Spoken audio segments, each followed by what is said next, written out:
الدعوة النبوية ندعو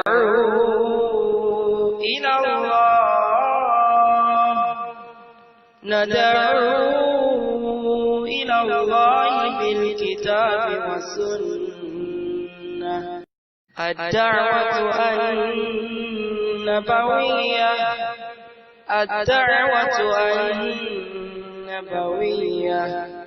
ندعو إلى الله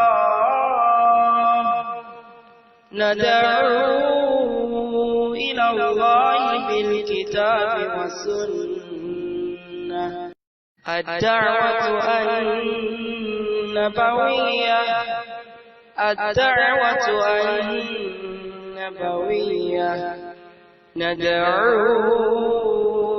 ندعو إلى الله بالكتاب والسنة. الدعوة النبوية ندعو إلى الله بالكتاب والسنة. الدعوة النبوية ندعو إلى الله بالكتاب والسنة. الدعوة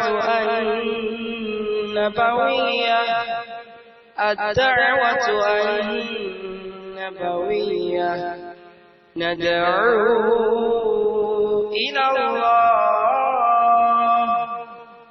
ندعو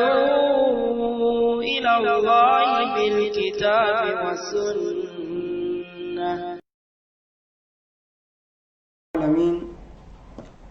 الحمد لله رب العالمين والصلاة والسلام على رسول الله أما بعد فالسلام عليكم ورحمة الله وبركاته. أرجو الله سبحانه وتعالى تتشوكوا لردادا إلي تامسي الإسلام أترى عليكم كلا تقرفنا محمد صلى الله عليه وسلم يعني الله سبحانه وتعالى تشيني وكشي dáadáa fún ẹnìkọ̀ọ̀kan wa. Àbí Allah subhanahu wa ta'ala kó bá wa ṣàlékún kẹ́rẹ̀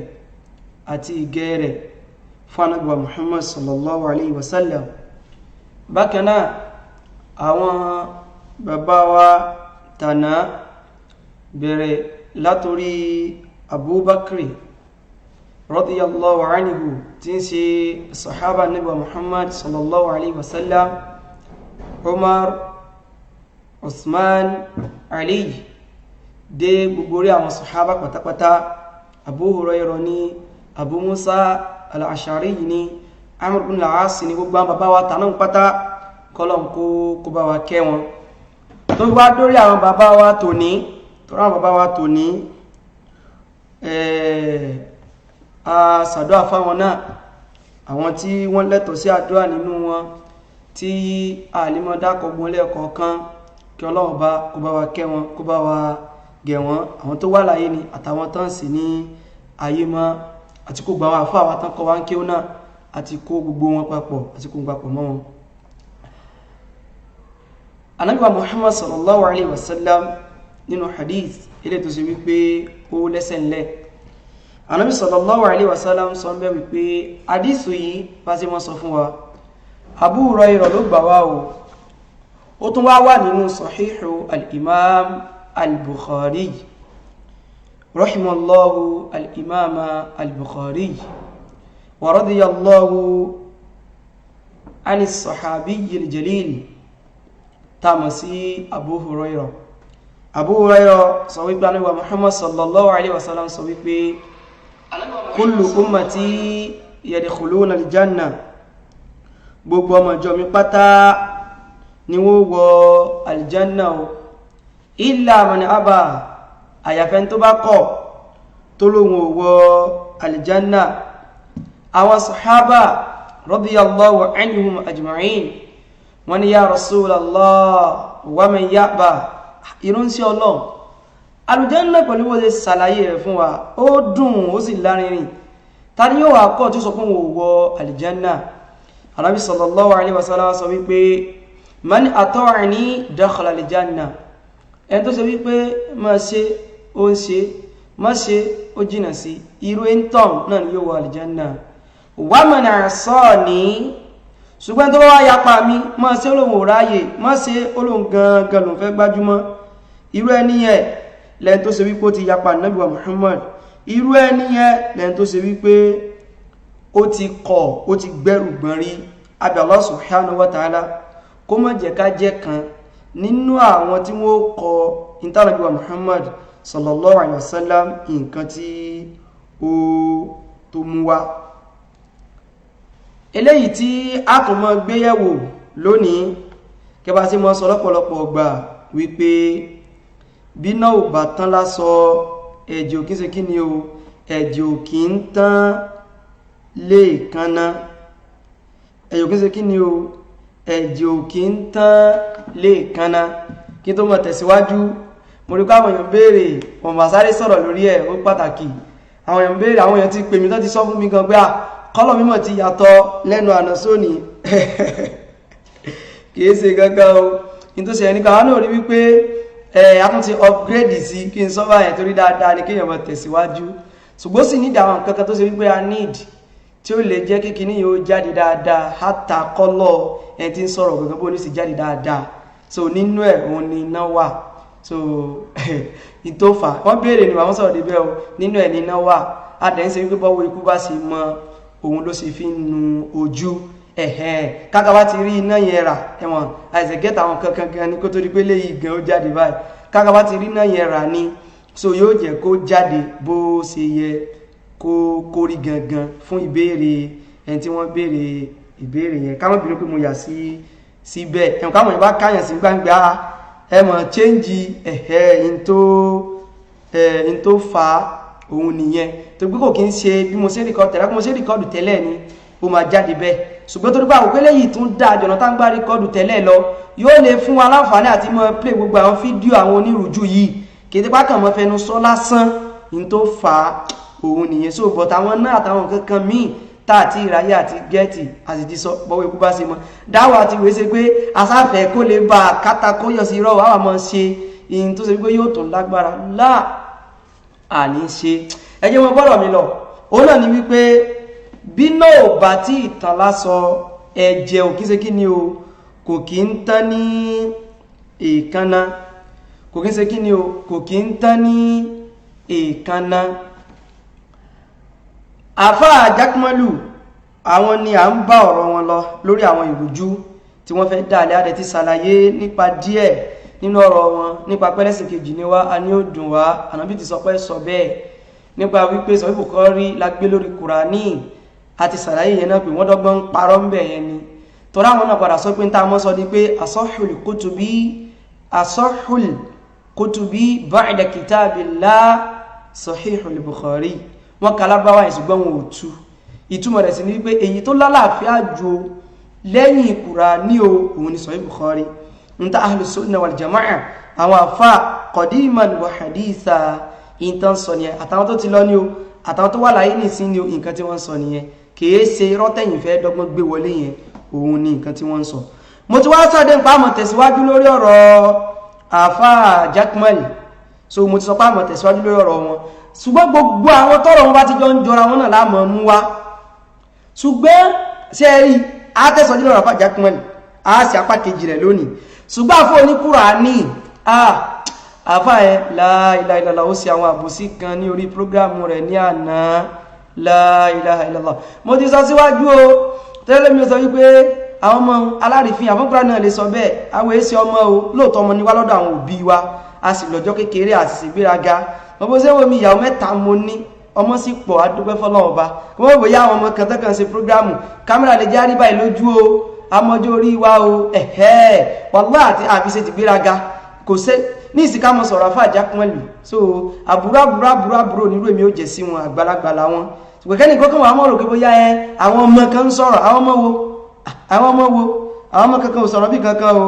tó bá ṣe tó wá jọ́rọ̀ ẹ̀sìn tó bá tún ṣe kí ni o tó bá tún jọ́rọ̀ ẹ̀sìn gbàgbé kò sọ̀rọ̀ pọ́mọ kan bì kan tí wá ní pé àní ṣépè àsì ní bẹ́ẹ̀ ṣùgbọ́n aṣọ kí ni o aṣọ tọrọ ibẹ̀ mo wá lọ ni pé àfọ́ ní Kùránì ó pa àwọn irọ́ kan ní àná tẹ́gùn rò pé ibùn tí má padà tó àṣírí àfọ́ ní Kùránì lórí irọ́ yẹn yóò dùn òun náà pé òun ò sì mọ̀ pé ní kankan lè já ọ̀rọ̀ yìí o yóò dùn àfọ́ ní Kùránì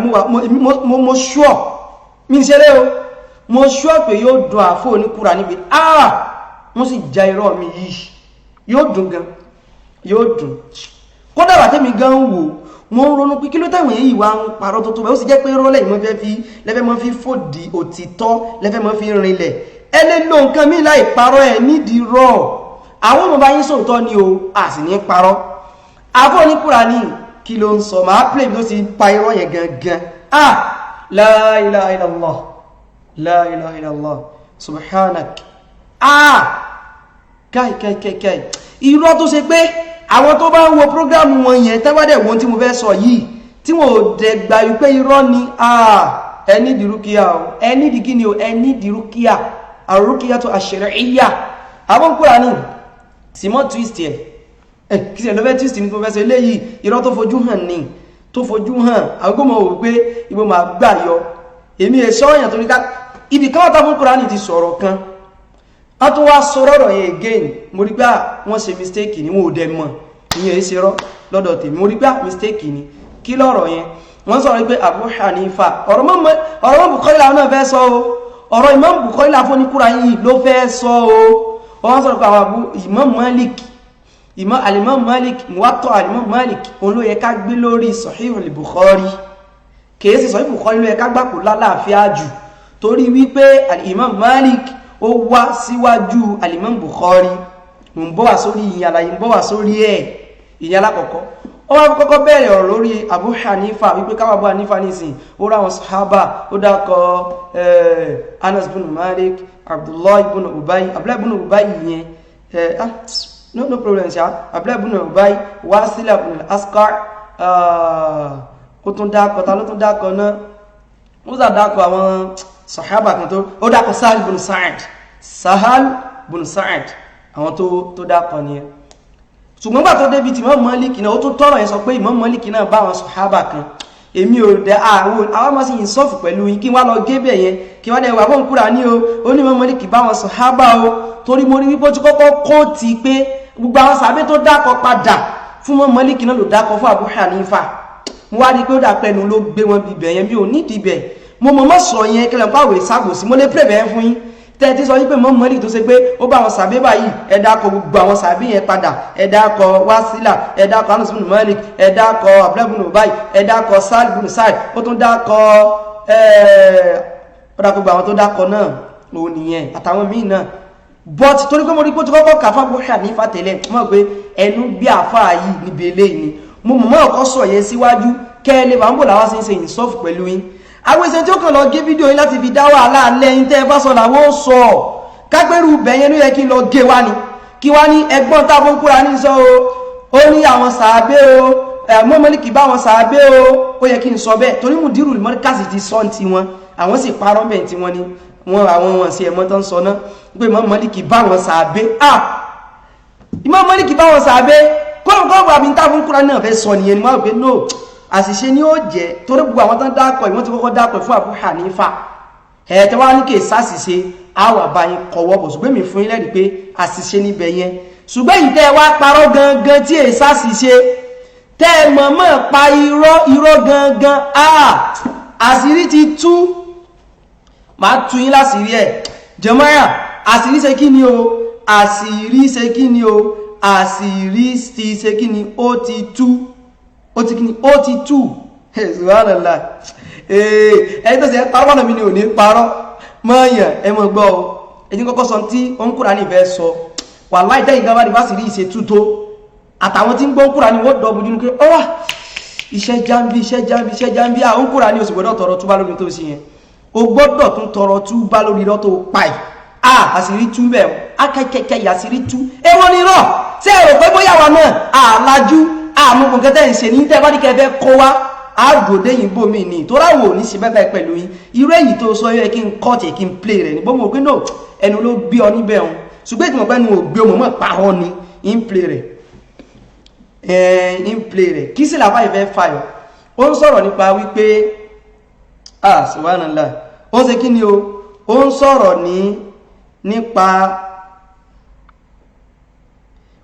nípa wípé Al-Imam Shafi'i rahimahullah ta'ala ó ròyìn pé asahhul kutub tírà tó lálàáfíà jù lẹ́yìn Kùránì òun ni Muwatta al-Imam Malik kò parọ́ kò sí kí ni kò tí parọ́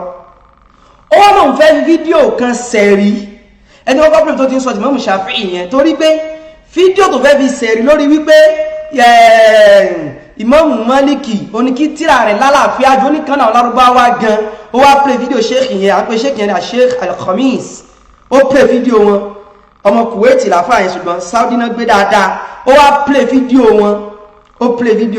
ó wá ń tútùkútù táàfà yẹn ò tú ó tún wá ń tú débi wípé kò parí fídíò yẹn láti sọ ń táàfà yẹn sọ mo ti wá lọ bọ́ wá fídíò yẹn mà wá play rẹ̀ mà wá tú ẹ láṣìírí irọ́ tó ń pa onírọ́ ni irọ́ lẹ fi establish tẹ́yìn máa fẹ́ sọ àṣírí ti tú oníkùránì àṣírí ṣe kí ni àṣírí tú kéyì oníkùránì bẹ́ẹ̀ fi rìnlẹ̀ wípé àwọn àfáà Lárúbáwá gan gbà pé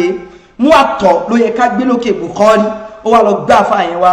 ṣùgbọ́n kò sọ ń tá àfáà yẹn sọ tán kò sọ tán ọ̀rọ̀ Imam Shafi'i yẹn náà tó kọ́kọ́ sọ yẹn àti ń tá àfáà yẹn sọ lẹ́yìn fídíò yẹn nípa ọ̀rọ̀ Imam Shafi'i yẹn mà wá play gbogbo ẹ̀ wá wo tá lùkùrọ̀ ẹjẹ́ kọ́kọ́ play ọ̀rọ̀ oníkùránì yẹn náà ẹ bá ti mọ́ sọ tẹ́ ń sọ yìí ẹ mọ́ kí ló tẹ́ lọ́ọ̀lọ́ọ̀lọ́ àṣírí tú àṣírí ṣe kí ni o àṣírí tú ó yá ẹ̀yin náà ẹjẹ́ akọ́ gbọ́ bí ti Imam Shafi'i mo sọ pé yẹn kò ní rọ́nú but mo fẹ́ jẹ́ ká gbọ́ àti tó ẹkàn já farabalẹ̀ ká fi wo bí irọ́ yẹn ẹjá ṣe kí ni ẹjá farabalẹ̀ ká fi wo bí irọ́ yẹn àpàrà mọ́ gbé jáde lódìdí o ẹjá farabalẹ̀ ká fi wo bí irọ́ yẹn ó yẹ já gbọ́. ìtí Imam Shafi'i sọ mẹ́kílà anil Imam Malik ìtí Imam Shafi'i sọ fún wa nípa Imam Malik bàbá tó ṣe tíra al-Muwatta tó ṣe tíra Muwatta tá máa ń sọ pé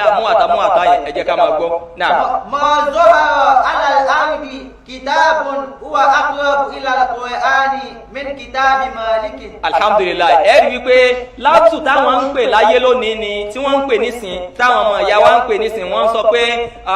báwo náà ṣe sọ wọ́n sọ pé asahhul kutub ba'da al-Qur'an as-sahih al-Bukhari ìtàn sọ nísìn ni pé asahhul kutub tíra tó kọ̀ rẹ̀ ti jù ba'da al-Qur'an lẹ́yìn tá bá ti mú al-Qur'ani kú ńbẹ̀ wọ́n sọ wípé òun ni kíni òun ni Sahih al-Bukhari ẹ máa wá gbọ́ òun ni Imam Shafi'i wá ń sọ fún wa wípé náà mò ń gbọ́ máa zahara ala al-ardi kitabun huwa aqrabu ila al-Qur'ani min kitabi Malik. Imam Shafi'i sọ fún wa wípé kò sí tírà kankan tó hàn lórí ilẹ̀ tó hàn lórí ilẹ̀ Ọlọ́run huwa aqrabu ila al-Qur'an tó súnmọ́ al-Qur'an min kitabi Malik tó ju tírà tí Imam tí kíni o tó ju tírà Imam Malik lọ la ilaha illallah ọ̀rọ̀ Imam Shafi'i ilẹ̀ gbọ́ yóò tó sọ nípa Imam Malik náà. wa fi riwayatin ukhra nínú ẹgbàwọ́ ọ̀rọ̀ míì ta tún gbà wá látọ̀dọ̀ Imam Shafi'i. ma fil ardi ba'da kitabillahi aktharu sawaban min Muwatta Malik. ó ní ma fil ardi kò sí lórí ilẹ̀ ẹlẹ́ o ba'da kitabillahi lẹ́yìn tírà Ọlọ́run ọba aktharu sawaban tó kọ̀ rẹ̀ ti ju min Muwatta Malik tó ju mú àtọ́ tí Imam Malik ṣe lọ náà. wa fi riwayatin ukhra nínú ẹgbà wa mi tó tún gbà wá. ma ba'da kitabillahi anfa'u min al-Muwatta. ó ní ma ba'da kitabillah lẹ́yìn tírà Ọlọ́run ọba o ma ba'da kitabillah anfa'u min al-Muwatta kò sí tírà mi tó tún ṣàǹfààní lẹ́yìn tá a bá ti mú tírà Ọlọ́run ọba kú o tó ju mú àtọ́ tí Imam Malik tí tó ju mú àtọ́ tí Imam Malik sọ tí Imam Malik ṣe lọ ẹ bá wá ti ka ọ̀rọ̀ tí àlà. so ibi tí mo fẹ́ lò mẹ́ nìyẹn ó fi ń rinlẹ̀ wípé al-Imam Shafi'i sọ wípé Shafi'i rahimahullahu ta'ala sọ wípé tírà tó lálàáfíà jù lẹ́yìn al-Qur'an torí pọ́n sáfẹ́ já gbà wípé sọ Bukhari àgbẹ̀sọ̀ pọ́n ló lálàáfíà jù in tó fẹ́ lò ń bẹ́ òun ni ọ̀rọ̀ tó sọ yẹn ẹ̀yẹn sára bá mú lọ́wọ́ bá ó wá fẹ́ fi àáfà kan ṣẹ̀rí lórí ọ̀rọ̀ yẹn wípé àáfà kan lẹ̀ lárúbáwá o the same thing ló náà ń sọ wípé màá sọ tó padà ṣẹlẹ̀ lórí ọ̀rọ̀ Imam Shafi'i yẹn o màá sọ ọ̀rọ̀ mi lẹ́yìn rẹ̀ ọ̀bọ̀ mi ní tí sọ àáfà tó ń fẹ́ fi ṣẹ̀rí tó fẹ́ fi kọ́rọ́ dù tó fẹ́ fi sọ wípé Bukhari tẹ́ gbé lókè gan àwọn àfáà lárúbáwá gan wọn ò gbà á ó yá ẹjẹ́ ń play tó ti play rẹ̀ gangan òun náà ni màá jẹ́ kó play rẹ̀ fún yín yóò wà mọ́ tú lárúbáwá yẹn yóò wà tún tùkútù yóò tú pẹ̀lú fẹ́ẹ́nú kò tún wá play fídíò yẹn tán ṣùgbọ́n èmi ti bá wá fídíò yẹn lódìdí yín sì play rẹ̀ fún yín ó yá ẹgbọ́n tó ti fàáfà yẹn ṣe rí kẹ wá bá ń sọ fún pé irọ́ rẹ̀ ó ti ṣe kí ni ó ti tú. àwọn tó jẹ́ àfa alárúbáwá tó ń gan testify wípé àfa alárúbáwá ló pè é o. kọ́ra náà ìmáàmù bò lẹ́sìn máa gbé ìmáàmù al-Bukhari tẹ́ máa fi sọ pé ó wà áwòlà mẹ́ni Imam Malik ó ti túmọ̀ sí pé kí ni o ó ti túmọ̀ sí pé ó ní ọwọ́ nǹkan míì nínú ẹ jẹ́ kí n lọ gbé fídíò yẹn wá kẹrin nígbà tí wọ́n ń béèrè nípa wípé ǹjẹ́ tírà Imam Bukhari ǹjẹ́ òun ló wà àsọ́hù ni àbí ti Ìmáàmù Málìkì àbóhun ló ṣe kí ni àbóhun ló wà àsọ́hù ẹ̀yin tẹ́ ẹ̀ bá gbọ́ lárúbáwá màá tú fún yín tẹ́ bá wo fídíò yẹn tán bismillah. ẹ gbọ́ táwọn ẹ̀ sọ dáadáa o.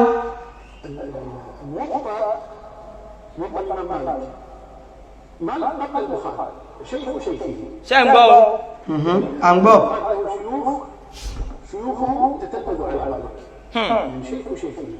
màá tú fún yín. ومالك أقدم من البخاري ومالك تابع تابعي وأحيانا مالك يكون بينه وبين النبي رجلان فقط فلا شك أن سند الإمام مالك أعلى من سند البخاري يعني أقد رجالا يصل النبي أسرع من البخاري ما شاء الله màá tún tún fídíò yẹn wá màá tún tún gbé wálé kan sí tábà wọn tí lágbáwá yìí tó ń sọ àfáwà Usman. inú fídíò ọ̀dọ̀ oníkúra ni mo ti bláàkì báyẹn o ẹja mo gbọ́ lọ. ọmọ Kuwait ni ṣùgbọ́n ilẹ̀ lágbáwá yẹn ní Saudi ibẹ̀ ló ti kíni ibẹ̀ ló ti kẹ́kọ̀ọ́. àfá yìí ó ń sọ fún wa wípé tá a bá sọ pé ẹnìkan béèrè nípa wípé ǹjẹ́ Muwatta àlìjẹ́ Imam Maliki ló lọ́lá ni àbí kí ni o àbí Sahih al-Bukhari àfá yìí wá ń ṣàlàyé fún wa ẹ̀yà kí tuntun gbé wá lẹ́ẹ̀kan sí kẹ́lì ṣe kí ni kẹ́lì gbọ́ ọ̀rọ̀ yẹn yé dáadáa.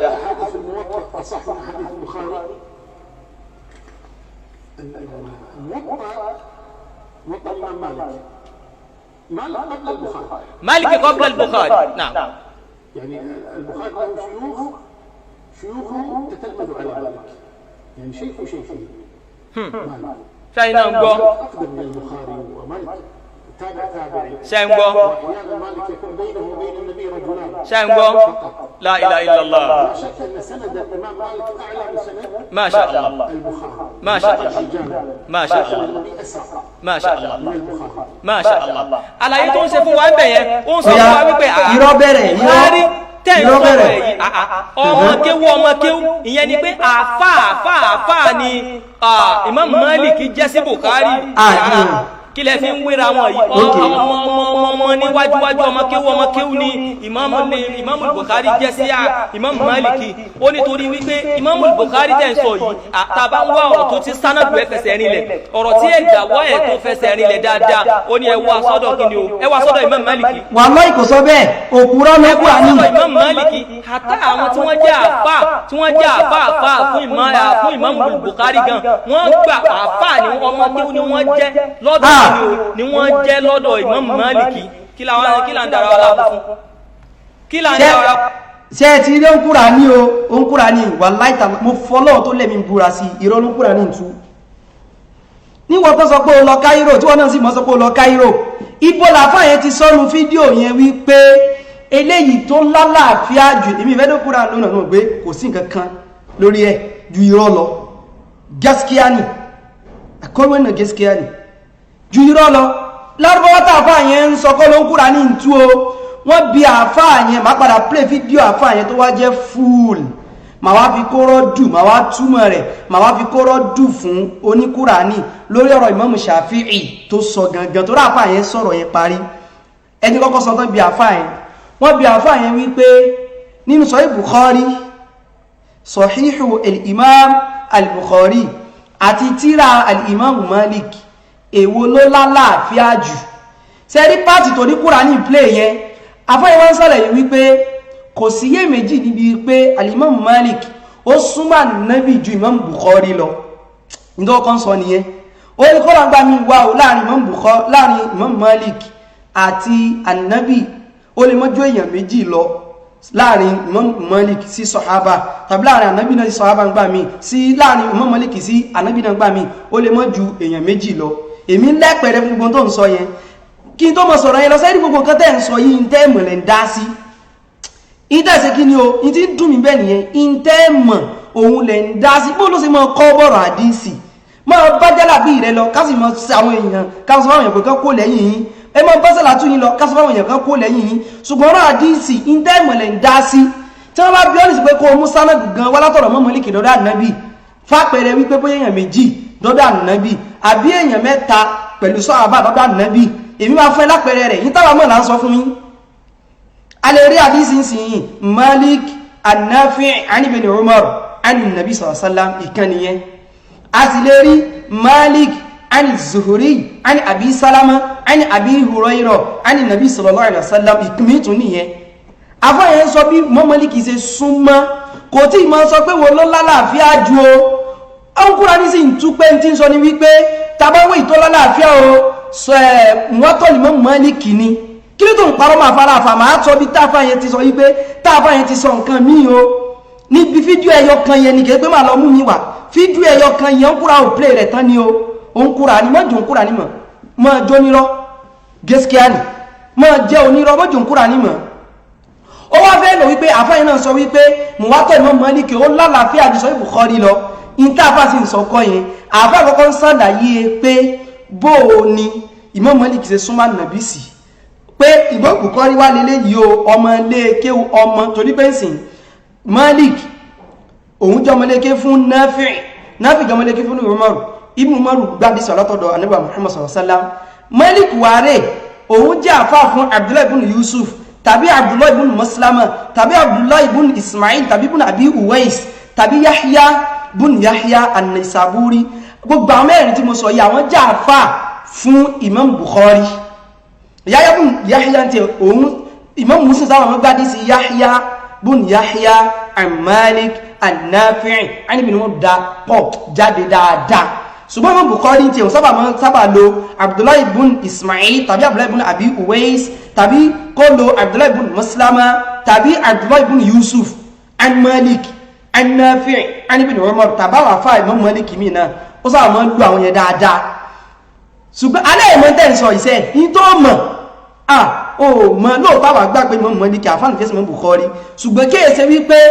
tíra Imam Málíkì lálàáfíà ju ti Imam Bukhari lọ àfáàní ò sọ bẹ́ẹ̀ in tó sọ máa plé rẹ o bó ṣe wá kọ́ ọdún fún Kùránì tí ó wá sọ bẹ̀ tán máa plé rẹ ṣùgbọ́n alẹ́ ìmọ̀ tẹ́ ń sọ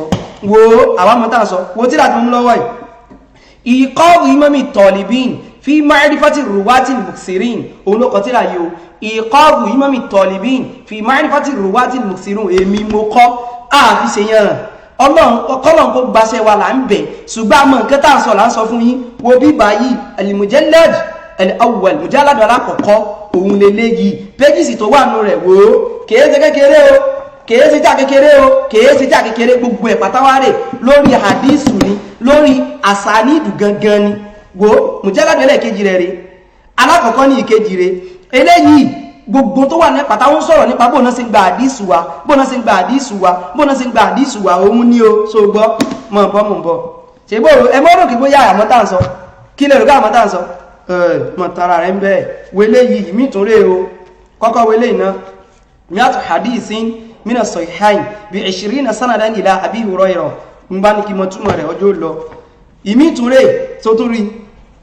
ìmí tún rẹ̀ ọtí àtọ̀tọ̀ ní o ìmí ìtúnrẹ́ tí àtọ̀tọ̀ ní o ìmí ìtúnrẹ́ tí àtọ̀tọ̀ ní o wà lọ́ ìgbogbo ìpàtà lórí àdísì ni ó sì dá lórí ìsinádù nìkan lórí chain of narration gbọ́nà sí mọ́ pẹ̀lẹ́ ìbò ìmí lè mọ́ gbé ìbò rẹ̀ èyí ṣe fídì mi o gbogbo tí àti mo ń sọ yìí ó dá lórí àdísì gbogbo ẹ̀dá lé lórí gbogbo ìpàtà tí wọ́n lọ́wọ́ ọmọ orúyẹ̀ lójú àsọ́wùlẹ̀ àsàníìdì ló wá fẹ́ mọ̀ bí sọ mo wá ń bọ̀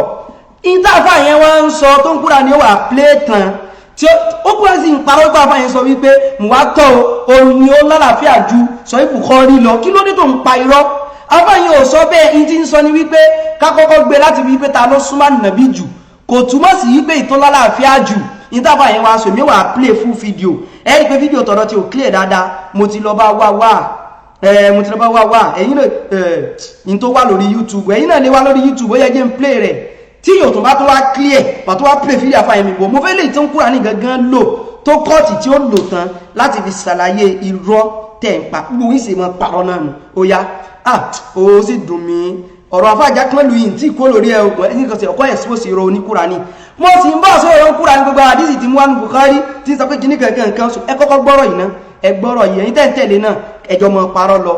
àjọ pàdé níwájú Ọlọ́run in tá àfà aláàfà ò sọ lọ́tọ́rọ́ túbá ó yẹ gbọ́. هل أحاديث الموطأ أصح من أحاديث البخاري؟ الموطأ wọ́n bi àfà wípé ǹjẹ́ mú wa tọ̀ ó lálàáfíà ju Bukhari lọ ẹmọ gbọ́ fídíò ẹ̀gangan nìyẹn. البخاري له شيوخه تتلمذوا على مالك يعني شيخه مالك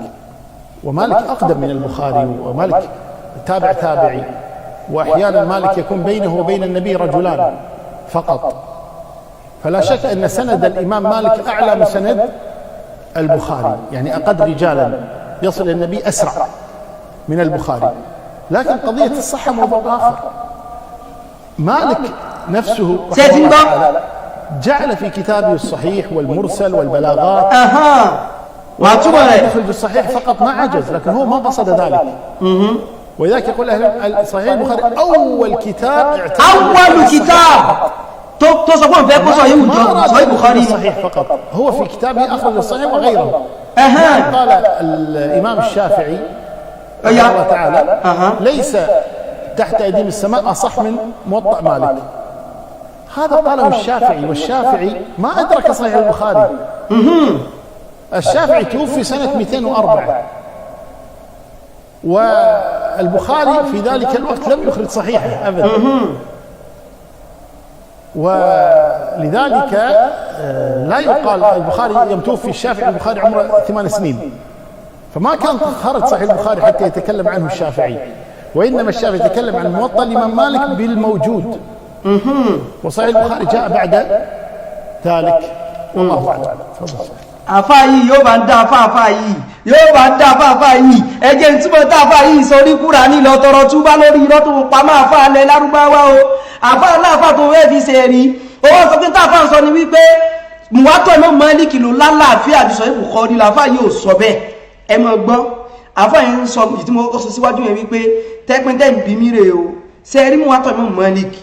Imam Málíkì lóòótọ́ ó súnmọ́ àwọn sàhábà nígbà tó wá sọ gbogbo yẹn tán pé but Imam Bukhari ọmọlé ké ló jẹ́ sí Imam Málíkì ìyẹn ò sọ wípé ẹni tó dé lẹ́yìn ò lè ṣiṣẹ́ jẹ tó wà wájú lọ náà kò sọ bẹ́ẹ̀ ṣe bẹ́ẹ̀ náà bẹ́ẹ̀ sí mọ́ pé ṣé kádàmù lè gbé gbogbo àfáà lẹ Yorùbá wọn ò ṣiṣẹ́ wọn ṣé kò sá àfáà bífọ̀ káwọn tó dé ni sẹ́ni nǹkan kan ló kọ́ ṣe kádàmù ni ṣe bí ẹnìkan ló kọ́ ṣe kádàmù tí ṣe kádàmù sí dé táwọn sọ oríṣiríṣi nǹkan tí wọ́n kọ tíra táwọn àfáà wọn ò kọrú ẹ̀rí kí ló dé tá mọ́ sọ wípé àwọn àfáà wọn lọ́lá jù wọn lọ lórí ibi bẹ́ẹ̀ ẹnù làkàrí náà àfáà yẹn wọ́n sọ wípé tó bá jẹ́ wípé à ń sọ̀rọ̀ pàtí ti súnmọ́ ni Imam Málíkì súnmọ́ àwọn sọ̀hábà wọ́n súnmọ́ Nábì ju Bukhari lọ wọ́n wá ní ṣùgbọ́n yẹn ààyè ọ̀tọ̀ nìyẹn ṣùgbọ́n ọ̀rọ̀ míì tá a wá lè mọ́ sọ ń bẹ̀ ní wípé ìwọ ló lálàáfíà jù wọ́n wá sọ wípé tẹ́ bá wo tíra Imam Málíkì o kò kó sọ yìí nìkan jọ sínú ẹ̀ ó kó mùsàlù sínú ẹ̀ ó kó bàlágọ́ọ̀tì sínú ẹ̀ ní pé kíyàn sọ wípé bàlágọ́ ní Rasulillah kò lè yá òun Kùránì ìgbẹ̀mùkẹ́ dáàmù ara mi ni wọ́n káwọn ìsàlẹ̀ bà mọ̀ pé parọ́ ní tí mo sọ yóò lè yé yín kèé ṣe fi di yín ẹ má para yín ẹ fi lẹ̀ ẹ mọ̀ sọ nǹkan ní eléyìí ò ẹ lè rọ́nà lọ ń bẹ Mudiru gan ṣe wọ́n ṣe tí ìtàn fi gbàdá sọ wípé Málíkì ó bá wọn sọ abáláyé Mudiru gan ṣe wọ́n ṣe tí kátó wá sọ pé wọ́n Kùránì àbáyé wọn sọ wípé Sahih al-Imam Bukhari ní kíra àkọ́kọ́ ní awwalu kitabin tó ṣe wípé ó ní ìtì náà tó pé òun fẹ́ kó Sahih nìkan jọ Sahih Bukhari nìkan ni wọ́n tún wọ́n ń sọ̀rọ̀ lórí ọ̀rọ̀ Imam Shafi'i tó ní Kùránì kọ́kọ́ sọ tí mo play yẹn wípé Imam Shafi'i kan sọ wípé tí Imam Maliki òun ló láfíà jù lẹ́yìn Kùránì àbá yẹn tún wá kóró dù fún oní Kùránì bọ̀ kò play rẹ̀ tán èyí tó tún play náà tó parọ́ ń bẹ̀ tí kò ló ń sọ èyí ò tún wá play rẹ̀ tán ó mọ̀ pé mi ò rí mo ti rí iṣẹ́ ti já nìyẹn ajamu yẹn tẹ̀bọ́n Kùránì ló ń pariwo jẹ́ oní táwọn súnà ti fẹ́ gbàjẹ́ lọ́wọ́ àwọn ṣègbọ́n ni mo mọ̀ àfá ìwọ́n sọ wípé Imam Shafi'i sọ wípé tírà tó lálàáfíà jù o lẹ́yìn Kùránì o òun náà ni Muwatta al-Imam Malik àfá wa ní Imam Shafi'i yóò sọ bẹ́ẹ̀ torí pé Imam Shafi'i tírà Bukhari ò bá láyé tírà Bukhari ò ṣe kí ni kò bá láyé ṣùgbọ́n Imam Bukhari ti àwọn tírà tó àwọn hadith tó lálàáfíà òun ló kó síbẹ̀ ṣùgbọ́n Imam Malik ń tẹ òun ò kó gba hadith tó lálàáfíà nìkan kọ́ ni Imam Malik kó sínú ẹ̀ ó kó oríṣiríṣi hadith sínú ẹ̀ ṣùgbọ́n tó lálàáfíà ó wà ń bẹ̀ kódà àfà tó sọ wípé tó bá jẹ́ pé Imam Malik báwo kó fẹ́ kó hadith tó lálàáfíà nìkan jọ ni tí èsì bí mursalu ní balaghati ní nǹkan ní òun ò bá ṣe kò bá ṣe bẹ̀bẹ̀ ó wò pé kò ń kó gbogbo àwọn yẹn jọ ibo làáfà yẹn ti wá ń sọ wípé sọ ìhù Muwatta Maliki o olólálàáfíà ju Sahih Bukhari lọ ń gbé pàwọn tó ń tẹ̀lé yín òkèwú àwọn yín òkèwú ọmọ kẹ́kẹ́ so wọ́n rò pàwọn náà lọ́lẹ̀ kéwú àwọn lọ alákúnṣe tíra lórí àdíìsì tírasẹ̀ lórí anígbogbo tí àtọ́rí tí mò ń kó jáde yìí gbogbo tí a yìí kò tí jáde ní o gbogbo tí a yìí àwọn ilé tó kéré o lórí àsánìdì nìkan gbogbo ẹ o gbogbo eléyìí ló wá tóbi jù lórí àsánìdì nìkan ni mùjáládù alákọ̀ọ́kọ́ rẹ̀ o mùjáládù ẹlẹ́ẹ̀kejì rẹ̀ o kèé pé mò ń polówó tí àrọ̀ débẹ̀ ní o kò tí jáde ní o orí bó ṣe pọ̀ tó orí mùjáládù alákọ̀ọ́kọ́ ìkejì rẹ̀ o ó ti rí gbogbo ẹ̀pàtà lórí àsánìdì tó ń tọ́bọ̀ tó mọ̀ ń parẹ́ ni fi wọ́n látẹ́kì mọ́ lẹ́yìn sẹ́lẹ̀kẹ́ bí ẹ̀rìn in tó bá mọ̀ ń parẹ́ fílẹ̀ in tí ó kọ́ ló ń kojú bọ̀ máa bá jálàbí rẹ̀ lọ àrùn mọ̀ sọ fáwọn èèyàn kó lẹ́yìn rẹ̀ kọ́ mọ̀ sí jálàbí mọ́ ṣùgbọ́n kó ọmọdé sọ̀rọ̀ àdíìsì ìwọ gẹ́gẹ́ bí tani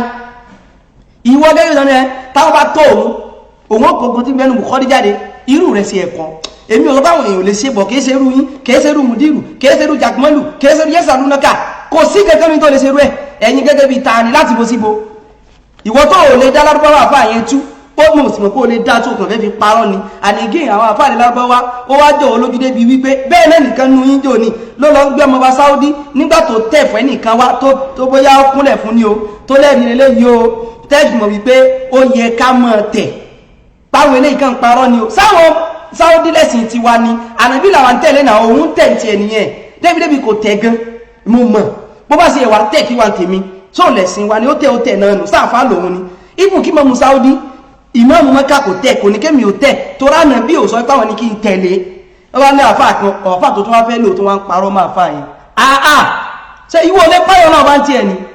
ẹ́yìn ọ̀ọ̀lẹ́ ṣe kí ni ọ̀ọ̀lẹ́ páyọ̀ náà bá ní ìtàfà yẹn ò sọ sì ń sọ ẹgbẹ́ lẹ́sẹ̀ ẹ̀sẹ̀ mọ́ kí ọ̀nà nígbà pé jálábì ó ti gba ọgbọ́pọ̀ lọ́yìn wá tún fídíò yẹn ṣàlàyé wá fi rinlẹ̀ padà ó Kùránì mi ń fẹ́ kọjá bíbẹ̀ lórí ọ̀rọ̀ rẹ mo ti tó mi báwọn nítorí sọ náà wípé Imam Bukhari gangan sọ wípé sanadu tó lálàáfíà jù òní Malikun bó ṣe pè náà nù sanadu tó lálàáfíà jù òní kí ni o Malikun òní Imam Bukhari gangan in tó sọ nìyẹn in tí ò yíò ló ń sọ wàláì Imam Bukhari sọ bẹ́ẹ̀ sọgbọ́n bí sọ bó ṣe sọ ló ṣe sọ Imam Bukhari sọ pé asahul asanid Malik an-Nafi' an Ibn Umar in tó sọ nìyẹn in gbé fídíò náà wà kẹlẹ̀ báwọn ilẹ̀ tí máa parọ́ o ẹgbọ́n gbọ́n tó ká o bí ìmọ̀ bí tẹ́ ti lọ ń kọ́ ti gbọ́ àwọn tẹ́ lọ ń kọ́ ti yí o bẹ́ẹ̀ kàn lọ katíà lódì ní o Allahu a'lam kò sí ẹ̀kí ń yé mi fún yín wallahi ta'ala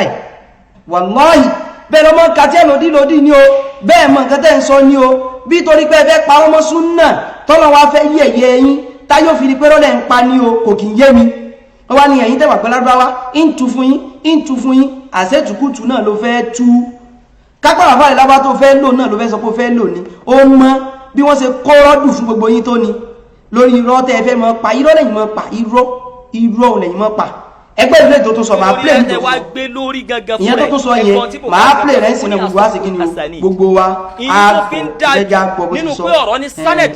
ọ̀rọ̀ ní ẹgbà wá ọ̀rọ̀ ní pé ẹni tó gbà wá ó kílẹ̀ tí ò ní dàrú tó ṣe kí ni tó pa ó ní Máàlìkùn ló sọ Máàlìkùn kí ló sọ in tó mọ̀ tó ń sọ in tó ṣe kí ni o in tó mọ̀ ó sì ń sọ torí Allah subhanahu wa ta'ala ẹ̀páyọ̀ náà bá àdísì èsì ọ̀nà yín ẹ fi lẹ̀ ẹgbọ́ sí nǹkan míì kápẹ́ fẹ́ mọ̀ tẹ́jáde ní mọ̀ ta á lè mọ̀ pé àbẹ̀rẹ̀ járe Máàlìkùn kí ni o ní tí Ìmáàmù Málìkì bá ṣe kí ni ó ní tí Ìmáàmù Málìkì bá gbà wá la ilaha illallah Muhammad. Ok, mo bá tún play o torí ẹ̀gbọ́n láti bẹ̀rẹ̀ máa tún play mo fẹ́ jẹ́ tún ìrò ní Kùránì mo fẹ́ jẹ́ tún gbọ́yá tún sọ káyé ó gbọ́ ó tún sọ ẹgẹ́ tí nìsìn ó ní mọ́ nǹkan tó pé asáwọ̀lá sàníìdí Máàlìkùn ẹwà gbé lórí gangan fún rẹ̀ ẹgbọ́n tí Bukhari gangan sọ ó ní asahul asanid ìyí tó fi ń dájú nínú pé ọ̀rọ̀ ní sanad ọ̀rọ̀ ní ẹgbà wá ọ̀rọ̀ ní pé ẹni tó gbà wá ọ̀rọ̀ ó clear tí ò ní dàrú dàpọ̀ Máàlìkùn ó ní ẹwà sọ́dọ̀ Málìkì yìí tí Málìkì bá ṣe kí ni yìí tí Málìkì bá gbà wá ní Bukhari gangan rẹ̀ o Bukhari nafsu òun ló ṣe kí ni òun ló sọ̀rọ̀ yìí ó pé asahul asanid pé ọ̀rọ̀ tó fi ṣe kí ni tó clear jù tó dájú tó lálàáfíà jù Máàlìkùn ó ní tí kí ni ó ní tí Ìmáàmù Málìkì bá ṣe kí ni ó ní tí Ìmáàmù Málìkì bá gbà wá la ilaha illallah Muhammad. ṣẹ́rí irọ́ gbu nìkan tó ń sọ yẹn bí Imam Bukhari ṣe sọ́kọ́ ló ṣe sọ yẹn kò síbi kẹ́kẹ́ tí Imam Bukhari sọ pé asahul asanid Máàlìkùn wọ́n lọ ẹsẹ̀ láìkì lọ báyìí ó fẹ́ fi rílẹ̀ wípé n tó sáfẹ́ sọ ní wípé tí àìmọ́ ẹ̀lìmúwátọ̀ ó lálàáfíà ju Bukhari lọ ìwà tí Mudiru gan ọlọ́mọdé padà jà kẹ́yìn Mudiru ní mọ́ríkàzì wọ́n sọ̀rọ̀ yìí tázarọ̀ wọ́n ládìsì yẹn wọ́n fi parọ́ mánà bí ní pé Bukhari sì ló gbé jáde ó wà ní Muwátọ̀ tó ń sọ yìí náà torí pé Bukhari yìí ẹni pé nǹkan tó wà ní ẹ̀pọ̀ tó lè tè bọjà jẹ́ ni ẹwà nítorí làwọn àìkú Bukhari sáà lọ́sọ̀ pé Bukhari lálàáfíà ni wọ́n ti sọ kán tó bí àwa kán tó bí wọ̀ kán tó bí àwọn bàbá wa àwọn kọ́ra ẹ̀sẹ̀ ń sọ àwọn efi interest ti wá sí ẹ̀sìn àwọn ń ṣẹ̀sìn pẹ̀lú kí lọ́lọ́run fẹ́ kí l'Ànábì fẹ́ ni Imam Bukhari sọ wípé mo kàn fẹ́ pẹ́ lẹ́kàn bẹ́ẹ̀ ni o asahul asanid Malik an-Nafi' an ibn Umar bó ti sọnù kìí sọ pé sọ pé Malik generally pé ẹgbọ́ta tí ní Malik o asahul asanid kí sì náà bá débẹ̀ bí mo ṣàlàyé dọ̀la gan kò lè yí ọ kí ni Imam Bukhari bá débẹ̀ bí mo ṣàlàyé kò lè yí ọ torí kìí ṣe fídì rẹ̀ àdíṣe kan ṣe tákàmọ́ sọ tó kàmọ́ rò kó bí akíní ẹ̀kọ́ ẹ̀sìn generally gan kò lè yíò bí mo sọ́dọ̀ la bọ̀ tí ń padà ṣàlàyé náà inshallah má padà ṣàlàyé tàbá sọ wípé Imam Bukhari sọ wípé tàbá sọ pé ìta fi ń gba ọ̀rọ̀ wá nínú àwọn tàbí sọ pé òun lálàáfíà jò riwaya Imam Maliki an-Nafi' an ibn Umar ó lálàáfíà gan sí Imam Maliki gbádìí sọ lọ́dẹ̀ lómi tó yàtọ̀ sí Nafi' Imam Maliki sọ wípé ó lálàáfíà tí wọ́n múlì kí sọ wípé ní ìsìnkẹ́ àdíṣ tó wọ́n kójọ kò lálàáfíà tó ti Al-Muwatta ni so òkè tí Imam Bukhari tó sọ ìyàwó mi tó sọ̀rọ̀ mi tí ètò ṣe Imam Bukhari já ó mọ̀ ó tí ẹlẹ́mọ̀ lọ́tí ṣe fídí rẹ̀ ajámù jẹ́yìn ògbádùn irọ́ tó pamọ́ ti bọ́ jáyìn wá sọ mi èmi ò ní ìdíjú bẹ̀rẹ̀ lọ èmi ti mọ̀ pé irọ́ lẹ́yìn fẹ́ mọ́ pa tí n bá ti wá gẹ́ẹ̀tì rẹ̀ àwà yín mú jáde àfáàyàn ò sọ wípé àtàfáàyàn ò sì ń sọ èyí tí wọ́n gbé sọ tó rò pé bóyá ẹ̀rì Imam Shafi'i sọ wípé àfáàyàn tó bọ́ kọ́rọ́ dù fún nínú fídíò yẹn again jẹ́ wá sọ lóyìn tàfáàyàn jẹ fún ọ kò sí ẹ̀fí mú wá tọ̀ síbí kankan nípa wípé bóyá lálàáfíà ju Bukhari lọ tíra mi ló tún sọ lẹ́yìn Bukhari gan kìí ṣe mú wá tọ̀ jẹ́ ń bọ́ play fídíò àfáàyàn mi jẹ́ ṣe kí ni o jẹ́ ń bọ́ play fídíò àfáàyàn mi tó fi ń sọ̀rọ̀ tíra àdíìsì mi kò sí ẹ̀sọ́ muwátọ̀ tí wọ̀dọ́ fẹ́ lọ́mọ lọ́rùn yẹn kò sọ muwátọ̀ rárá kò fi muwátọ̀ gan sínú ẹ̀ tíra dáadáa onímuwátọ̀ àwọn òtakọ̀ muwátọ̀ ti wá o tíra àdíìsì onímuwátọ̀ á sì mọ̀ ká bá sí ká Bukhari ṣùgbọ́n mọ́ parọ́ wípé àwọn àfáà lórí pò ló lálàáfíà ju Bukhari lọ tá sì níwọ́ tó sọ bẹ́ẹ̀ ẹ̀ta níwọ́ tó sọ pé bóyá wọ̀ wá kọ́kọ́ sọ kí ló ṣe débẹ̀ gbogbo tí mo dún mọ́ríkà sí ń sọ àṣírí ti bẹ́ẹ̀ tútàn amúntọ́ ti ń kó gbogbo ẹ̀ lámọ́ gbogbo ẹ̀ pátá lámọ́ tí jákmọ́lù máa sọ díẹ̀ bẹ́ẹ̀ tí máa parí ẹ̀ máa tún kọ́ntínú lórí ọ̀rọ̀ jákmọ́lù bọ́ tó ń kúra nìyẹn mo kọ̀ra fẹ́ yan bí irọ́ rẹ̀ yẹn lásán ni o kó wá bọ́ta kó wá tú lárúbáwá yẹn tó sọ wípé àfáà yẹn ti ń sọ gangan nìyẹn kó wá tú ẹjọ́ bá ń ṣí ẹ̀rẹ̀ dọ́dọ̀ rẹ̀ kó wá tú pé tá àfáà yẹn ń sọ nìyẹn torí pé láàbẹ̀ tako Bukhari kò sí nǹkan kan náà kí ni ẹ̀ṣẹ̀ Bukhari kí ni ẹ̀ṣẹ̀ Buhari nìsín ju wípé ó ṣe kí ni ó ń tú yín ní àṣírí lọ kò lẹ́ṣẹ̀ kankan kò ní kí ni o kò ní ẹ̀ṣẹ̀ kankan lọ́rùn lọ́dọ̀ yín ju yẹn lọ àfáà tó wá ń sọ yìí màá bọ̀ play fídíò rẹ̀ mi wà wá mọ̀ pé àfáà yìí gangan kí ló ń sọ nípa wípé àdíìsì táwọn pé tíra tó lálàáfíà jù lẹ́yìn kìtàbù wọn tó ṣe Kùránì tó wá dẹ́kọ̀ Bukhari tíra wọn tó wá fi kún lẹ́gbẹ̀ẹ́ sí mú wá tọ̀ gangan ni o mọ̀ kankan ẹnìkan dé lẹ́yìn ẹnìkan tó sọ pé kò lè ṣiṣẹ́ tẹ́ tí ó ẹni tó wá láti wájú rẹ̀ tó ṣe ni àwọn kan kó tíra àjọ náà bí fọ́ọ̀mù Málíkì àtẹ́ mọ̀ lóde má pẹ̀rẹ̀ ṣe káádámù wa bàbá wa àgbà rahimahullahu ta'ala iná bàbá wa tòní ni wọ́n wà ẹgẹ́ tí ní sìn iná bàbá wa tòní ní ṣe káádámù wa òun sí àwọn bàbá wa tàná o àwọn bàbá wa tòní àwọn bàbá wa tàná ti sọ àwọn sàhábà ní bàbá wa tàná ti sàlàyé èyàn sẹ́yìn àwọn àbátọ̀ káwọn ń kéw sí ṣe káádámù padà sí tó ju tí wọ́n lọ ni ṣé wọ́n padà sí tó bẹ́ẹ̀ náà mọ́ sọ pé ẹ̀rírú wọn lé Áfíríkà abẹ́ ìsọ bẹ́ẹ̀ Bukhari ni wà lè jùmọ́ Málíkì lọ àbí ṣùgbọ́n ṣe kárámù lè jù àwọn táwọn bá wájú lọ ṣùgbọ́n Málíkì Imam Bukhari kò lè ṣe tí mọ́ Málíkì ò ṣe mọ́ tí ń ṣe yìí ó yá ẹjájọ gbélé náà ẹjájọ gbélé kájọ gbọ́n tàfà yìí kan sọ ń bí àfà tó kúrà ní fẹ́ fi tó fẹ́ lò láti fi dàǹkan rúrè o kágbọ́n tó sọ nípa Sahih Bukhari ní bí báyìí gangan ẹjá gbọ́ yóò sọ̀rọ̀ jáde nísìnyí وهذا لا يختلف فيه مسلمان أبدا إلا هناك قول لبعض المغاربة خاصة المتقدمين يقدمون صحيح مسلم على صحيح صحيح البخاري فيديو مني صحيح البخاري هو أصح كتاب عندنا بعد كتاب الله تبارك وتعالى هو أصح كتاب عندنا بعد كتاب الله بعد كتاب الله هو صحيح البخاري هو صحيح البخاري وهذا لا يختلف فيه مسلمان أبدا إلا هناك قول لبعض المغاربة خاصة المتقدمين يقدمون صحيح مسلم على صحيح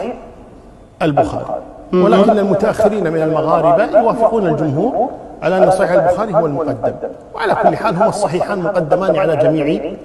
الكتب صحيح البخاري وصحيح مسلم صحيح البخاري صحيح البخاري صحيح البخاري هو صحيح البخاري عندنا بعد كتاب هو أصح كتاب عندنا عند المسلمين بعد كتاب الله وصحيح البخاري ولا يختلف فيه مسلمان ابدا الا هناك قول àbá sọ wípé mùsùlùmí méjì kò já pẹ̀lú lórí ẹ̀rí يقدمون صحيح مسلم على صحيح البخاري ولكن المتاخرين من المغاربه يوافقون الجمهور على ان صحيح البخاري هو المقدم وعلى كل حال هما الصحيحان مقدمان على جميع الكتب صحيح البخاري وصحيح مسلم oníkùránì ẹ̀jẹ̀ dàdúró báyìí oníkùránì yóò dùn kùránì gèmí náà mọ̀ kì yóò dùn ọ̀ṣùgbọ́n mi kàn mú wá láàrin bá bí pé mo fẹ́ fi fàdọ́hà rẹ̀ fi tọrọ túbá ní ẹ̀ nídìírọ́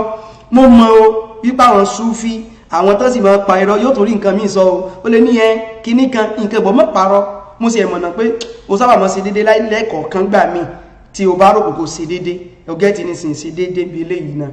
àbá yìí fídíò tí mo play yìí wọ́n ní tíra tó lọ́láfíà jùlọ àbá kankan náà ní o ṣùgbọ́n mọ̀ kọ̀kọ́ play lè kọ́kọ́ kí mo lọ gbé mi wà bóyá ti kọ́kọ́ sọ yẹn kó tó sọ ilé ibi tí ó ń kúrò ní play gangan o ni mo play lára kọ̀kọ́ yẹn o kò play rẹ̀ tán ni ó tún wá ń tútùkútù tá àfáyìn ò tún sọ bí ibi tó play rẹ̀ dé àfáyìn fídíò lè wọ́n sọ wípé sẹ́ẹ̀rí o Sahih Bukhari òun ni tíra tó lọ́láfíà jù lẹ́yìn Kùránì ó wá ní àwọn mùsùlùmí méjì kankan ò lè yapẹnu lórí ẹ̀ mùsùlùmí méjì yẹn ni pé kò sẹ́nì kankan tó yapẹnu lórí pé ba'da kitabillah asahhul kutubi òun ni kí ni o Sahih Bukhari sọ́tán ó wá ní ṣùgbọ́n o lọ́dọ̀ àwọn ará Magribi ní àwọn ará Morocco ẹgbẹ́ òkò sọ pé gbogbo ayé o lọ́dọ̀ àwọn ará Magribi àwa náà ní gbogbo ẹ̀ lọ́wọ́ a ní gbogbo ẹ̀ lọ́wọ́ a ní káwà jókòó tí òun ní máa dí sí iṣẹ́ ó ní lọ́dọ̀ àwọn ará Magribi o arínú wọn tó sọ wípé wọ́n kọ̀ dámọ̀ Sahih Muslim lórí Bukhari ṣùgbọ́n tó ti bẹ́ẹ̀ náà Sahih Bukhari òun ló lálàáfíà jù àfáàyí wá bàbú ó tún wá tún gbogbo ẹ̀ sí pátápátá tó fi fọ́rọ̀ oníkùránì lẹ́nu oníṣùgbọ́n náà méjèèjì o ní Bukhari alákọ̀ọ́kọ́ ṣùgbọ́n méjèèjì náà sáà ní ó lálàáfíà ju gbogbo tírà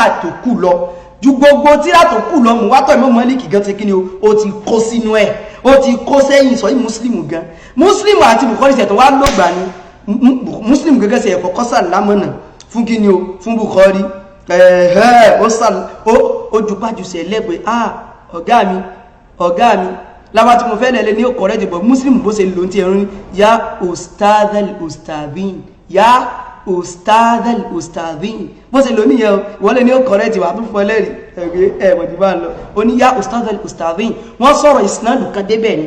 ṣé àdísì lẹ́fẹ́ kọ́ akọ̀yìn o gaskiya ne wallahi wannan gaskiya ne akọ̀yìn o ìdábọ̀ ẹsẹ̀ ni ìnàkó dákọ̀ mọ́tọ̀ ṣùgbọ́n mọ́tọ̀ tíra ní àwọn iṣẹ́ yìí dẹ́gbẹ́ ẹfẹ́ tako Bukhari ẹfẹ́ gbé mọ́tọ̀ wọlé gbogbo ẹ̀pátálà wá gbà gbogbo ẹ̀pátálà ń ká aláàlọ́ mọ́tọ̀ ẹ̀yìn náà lò áṣẹ́gínà ló mọ́tọ̀ oúnjẹ àwọn ọmọ sí mọ́ twist ọ̀rọ̀ yóò mọ́ sẹ̀sẹ̀ bí ẹnu òun mọ́ bọ́ sí mọ́ yí irọ́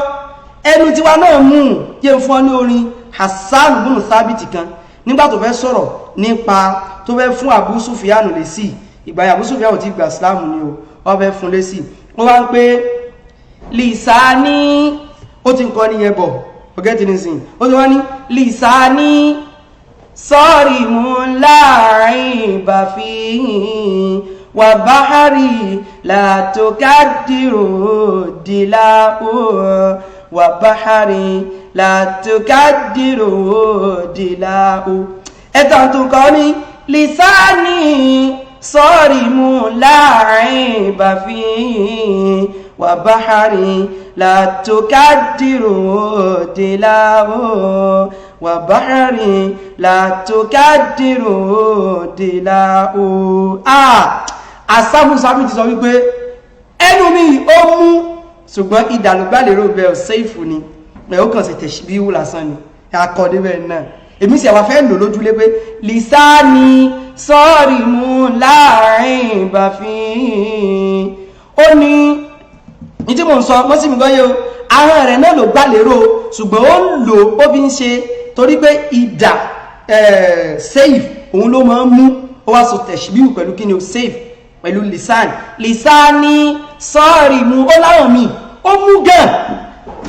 ó mú bí ìdà ní ó mú bí kí ni ó mú bí ìdà gangan ló ṣe mú ṣùgbọ́n o láàrin bàfin ṣùgbọ́n mi sọ̀rọ̀ burúkú kò sábùn bí ọ̀rọ̀ mi wà báhárì látòkádìrò dìláò oníkùránì wà báhárì látòkádìrò dìláò ó ní sọ wá rí odò mi kò sí fàmì kankan kò sí garawa tẹ́lẹ̀ sọ sínú ẹ̀ tó lè da odò yẹn rú ìyẹn ni pé súnà táwọn ṣe kò sí tẹ́lẹ̀ sọ́bẹ̀ tó lè bá wa dàrú ẹnu tí wọ́n náà mọ̀rọ̀ sọ ṣùgbọ́n wò ní sọ tí ò dá láàrin bàfin àwọn òní parọ́ òótọ́ làwọn mọ̀ ń sọ lìsáàní sọ́ọ̀rì mú láàrin bàfin àwọn oníkùránì ó mú tiẹ̀ lóòótọ́ ṣùgbọ́n fi àìbọn ìrọ́kún bẹ́ẹ̀ wà báhárì látòkádìrò dìláò wà báhárì látòkádìrò dìláò ó wá ní ṣùgbọ́n odò mi tẹ́rí yẹn sẹ́ kò sí tẹ́lẹ̀ sọ́nú ẹ̀ tó lè da odò yẹn rú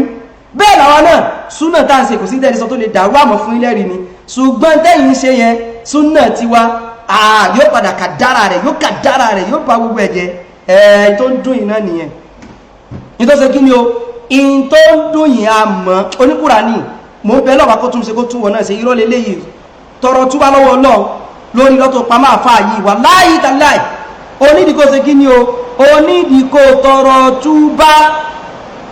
lórí kí ni o lórí lọ́tọ̀ pamọ́ àfáà yìí onídìíkò tọrọ túbá mo rò pé yé o ṣe kí ni o onídìíkò tọrọ túbá ìníṣọ́jú bá ń lọ lórí tó ń Kùránì àfáà jákmẹ́lì ibi tí mo wà yìí òjò ti ń rọ̀ a sì tí ì ní irinṣẹ́ ìtọ́sẹ̀ wípé tọ́jú bá ń rọ̀ kódà kò mọ̀ ọ̀rọ̀ pọ̀ àwọn èèyàn ilé mọ̀mọ̀ gbọ́ wọ́n fẹ́ mọ̀ yásá àwọn èèyàn gbọ́ àbí wọn ò gbọ́ bóyá kí mọ̀ bá lọ ṣùgbọ́n fún mi ní ìṣẹ́jú kan ó sì lè mọ́ tó bẹ́ẹ̀ tọ́rọ wù mí ká bọ́ sórí ọ̀rọ̀ àfáà jákmọ́lì èmi tí pọ̀ bí ọ̀fún Kùránì o mo ti sọ ní mo fẹ́ sọ parẹ̀ báyìí padà sórí ẹ̀ o tọ́rọ máa wọ̀rọ̀ kan wá nù sọ Bukhari mo sì ń bọ̀ wá sórí ẹ̀ ṣùgbọ́n ìnìjọ gbé mi kóbi ọ̀rọ̀ àfáà jákmọ́lì ṣùgbọ́n irọ́ tí mo rí lánàá àná yẹn sóní ara mi ò gbà mo ń bọ̀.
táwa lè padà continue inshallah lórí ọ̀rọ̀ àfà Jaqmal torí òjò yìí ó fẹ́ pọ̀ o dó àwọn èèyàn sọ wípé àwọn ṣe kí ni o àwọn ń gbọ́ ṣùgbọ́n ọ̀rọ̀ wọn kìí ṣe nǹkan tá a mọ̀ sọ tó ṣe pé àní gbọ́ dáadáa yóò wù ká ṣe kí ni o ká gbọ́ dáadáa so àwọn táwọn fẹ́ pè wọlé a lè mọ̀ pè wọlé but inshallah mò ń bẹ lọ́mọdé sàdéhùn kójó jẹ́ wípé a ti ní àǹfààní àti gẹ́ẹ̀tì máìkì eléyìí pé òjò bá mọ̀ ọ̀rọ̀ òní ṣe kí ni o òní wọnú ọ̀rọ̀ wa wọ̀ pẹ̀lú léyìí òjò yẹn rọ̀ má dẹ̀ mọ́ pariwo ló dẹ̀wù mí ká gbọ́ ọ̀rọ̀ wọn yé dáadáa a lè pè wọlé ẹjọ́ sáwálẹ́kùn.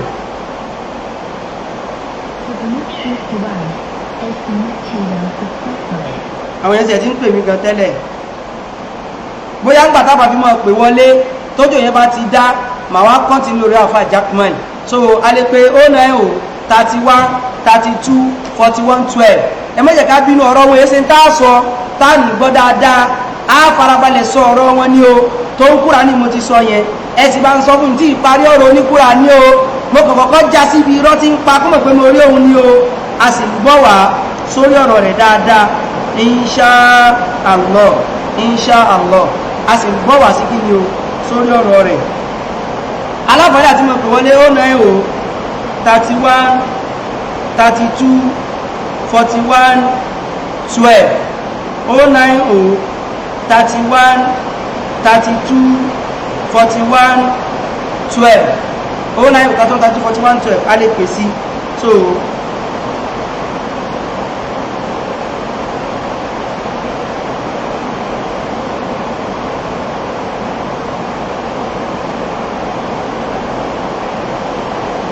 ẹ̀mọ́jà bínú àwọn náà ní kójò yẹn ó gan adẹ̀ ní kójò mọ́rọ̀ àwọn fóúnjára jù lọ́mọ́ ṣe báyẹn ti wọ́n ó lè lóò ní nǹkan tó wé ti òjò ó lè lóò nígbà àwọn òní ó kójò rọ̀ ẹ̀ẹ́ ṣùgbọ́n abẹ náà bá kó tún kó wà láṣìírí jù báyìí lọ nígbè pé tá à ń ṣe torí tọ́lọ́ bá ní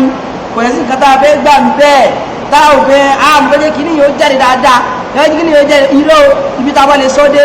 àkọ́ntì báwo àkúkí náà náà tó mọ́ àwọn mí ò kò sí kí ni owó gbé ẹgbẹ́ sábà ń fẹ́lẹ́ ìránṣẹ́ sábà ń kúra ní ẹ bá fi ránṣẹ́ sí o kó wá sọ̀rọ̀ lórí ẹ̀ ṣé ó lòun pa ni àbó òótọ́ ni òun ń sọ so wá ní pé nọ́mbà tí ó lọ yẹn 090 31 32 41 12 ẹ̀rí pé mo ti ń pa ariwo báyìí mo ti lè kí ni mo ti ń pa ariwo bí ó ṣe yẹ lọ ìsìnfẹ́ pariwo pọ̀ ẹ̀gẹ́ ti but ẹjá continue later ti pípẹ́ yẹn gan jọ ẹ mọ́jà pé òjò yẹn pọ̀ ń bíbá yìí létí tèmi ẹ̀yin lè mọ̀mọ́ gbọ́n bíbẹ̀ yẹn dáadáa àwọn èèyàn ti pè mí ṣùgbọ́n ẹjọ́ á continue inshallah ìfẹ́ sọ pé time báyìí á continue inshallah á continue so ajá pé a padà bọ̀ sórí àfà Jaqmal lónìí nìyẹn àlàyé lórí irọ́ oníkùránì òun la ṣe a wà padà bọ̀ sí ọ̀rọ̀ àfà Jaqmal a sì padà sórí ọ̀rọ̀ oníkùránì o gbogbo àwọn tí ń kọ́ wá ìmírítà ní nǹkan tí là nẹ́sà àdísì tí ó dání sóyè wà ní Bukhari a ní ìtọ́zára lórí wípé mùdímọ́gàzọ wípé ànábì àmọ́ báyàwó rẹ̀ lájọṣepọ̀ tó bá di wípé bá ń ṣe nǹkan oṣù lọ́wọ́ Bukhari ló gbà wá wọ́n fi parọ́ mọ́ Bukhari ó wà nù Muwatta náà ó wà nù Muwatta Imam Malik kí lè fẹ́ sọ lórí ẹ̀ kí lè fẹ́ sọ kí ni o kí lè fẹ́ sọ lórí ẹ̀ ẹ wo àmọ̀ tẹ̀síwájú torí òjò torí tọ́lọ́ ọba ó wà ká mọ̀ tẹ̀síwájú bọ̀ ẹ̀rí pé táìtì ta fún náà nìyẹn ṣùgbọ́n àsìkò nígbà wà subhanaka Allahumma wa bihamdik ashhadu an la ilaha illa ant astaghfiruka wa atubu ilayk wassalamu alaikum wa rahmatullahi wa barakatuh.